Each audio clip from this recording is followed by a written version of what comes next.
Selamat pagi saudara, saya Pascal Siswari kembali menyapa Anda pagi ini di Kompas Bisnis. Saudara Presiden Joko Widodo resmi melantik Bahlil Lahadalia sebagai Menteri Investasi.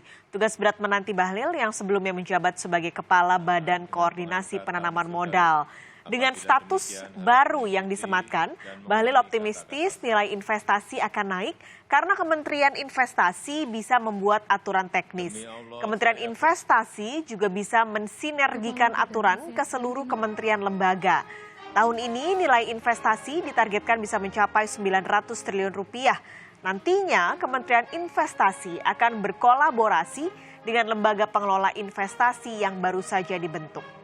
LPI bertugas mengelola dana investasi yang terkumpul, sementara perizinan investasi dikeluarkan oleh Kementerian Investasi. Kita bisa menjadi focal point untuk menghubungkan, mengelaborasi, menjahit sektor-sektor investasi dari Kementerian Teknis. Itu posisinya. Dan posisi lembaganya sama dengan kementerian lain.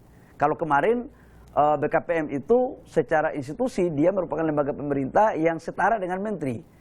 Jabatannya yang setara, tapi dia punya kewenangan-kewenangannya juga tidak sama dengan sekarang. Bagaimana kemudian kita gandeng, kita kolaborasikan supaya betul-betul bisa meningkatkan pertumbuhan ekonomi yang baik.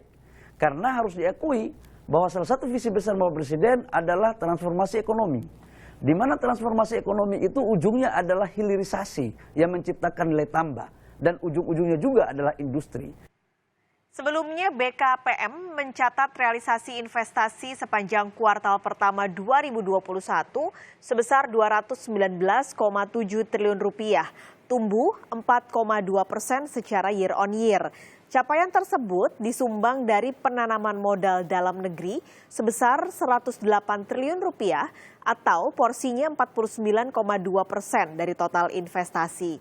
Nah, angka ini sebenarnya turun 4,2%. Sementara penanaman modal asing sebesar 111,7 triliun rupiah atau porsinya 50,8% dari total investasi, tumbuh 14%. Berdasarkan negara asal, investasi asing paling besar berasal dari Singapura, Tiongkok, dan Korea Selatan. Pasca diresmikan, kini yang dinanti adalah kemampuan eksekusi yang jadi tugas Kementerian Investasi. Ekonom senior Indef Eni Sri Hartarti menyebut realisasi investasi akan jadi indikator untuk melihat apakah kinerja Kementerian Investasi lebih efektif dibanding saat masih menjadi BKPM. Mudah-mudahan yang kita harapkan ini kemampuan eksekusi untuk realisasi investasi ini yang akan punya perubahan yang sangat signifikan dengan perubahan dari Badan BKPM menjadi Kementerian Investasi. Tapi yang sampai hari ini tidak pernah tersentuh memang adalah memulai berusaha. Memulai berusaha diantaranya adalah soal perizinan. Ini yang menjadi titik krusial PR terberat dari Kementerian Investasi, dan yang paling berat lagi sebenarnya tadi tidak hanya menyelesaikan perizinan, tetapi bagaimana Kementerian Investasi ini mempunyai kontribusi terhadap perekonomian kita.